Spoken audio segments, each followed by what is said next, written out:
Wacana dua periode Prabowo yang diusung terlalu dini oleh Gerindra sebenarnya bukan sekadar bentuk dukungan politik, melainkan sinyal kegelisahan elit terhadap masa depan kekuasaan. Baru sekitar setahun 4 bulan pemerintahan berjalan, namun pembicaraan sudah melompat jauh ke periode berikutnya, seolah-olah evaluasi publik tak lagi menjadi pusat perhatian. Padahal banyak janji Pilpres 2024 masih berada di tahap proses, bahkan sebagian menghadapi tantangan serius di lapangan.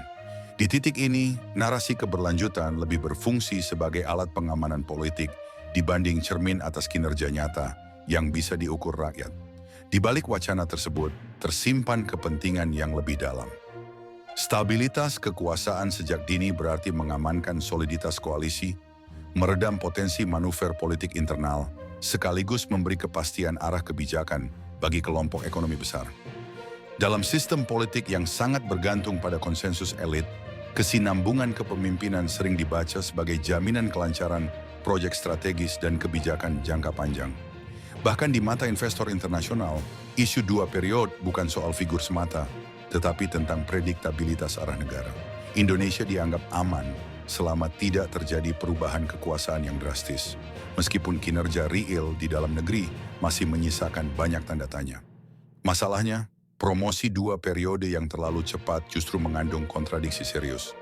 Ketika elit sudah berbicara soal kelanjutan jabatan, tekanan moral untuk menunaikan janji kampanye secara cepat dan konkret berpotensi melemah. Kekuasaan yang merasa aman jarang terdorong melakukan reformasi berani.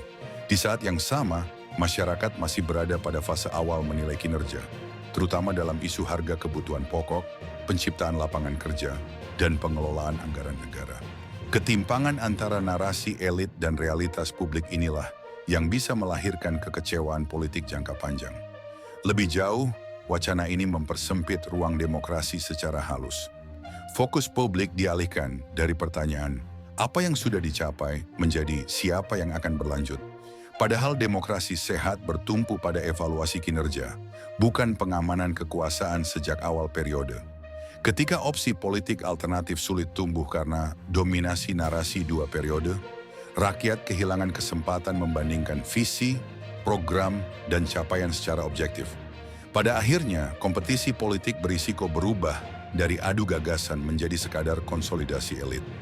Jika tren ini terus menguat, pihak yang paling diuntungkan adalah jaringan politik dan ekonomi yang telah menanam kepentingan besar dalam arah kebijakan pemerintahan saat ini. Mereka memperoleh kepastian dan posisi tawar sejak dini. Sementara yang paling dirugikan adalah publik luas karena ruang kontrol dan koreksi terhadap kekuasaan menjadi semakin sempit. Janji-janji kampanye yang seharusnya menjadi tolok ukur utama berisiko tergeser oleh narasi stabilitas dan kesinambungan yang belum tentu sejalan dengan kesejahteraan rakyat. Pada akhirnya, pertanyaan mendasarnya sederhana namun krusial. Pantaskah berbicara dua periode ketika hasil nyata belum sepenuhnya dirasakan masyarakat? Demokrasi bukan tentang seberapa cepat merancang masa depan kekuasaan, tetapi seberapa sungguh-sungguh memenuhi mandat hari ini. Kalau menurut kalian, wajar nggak membicarakan dua periode ketika janji Pilpres 2024 belum tuntas direalisasikan?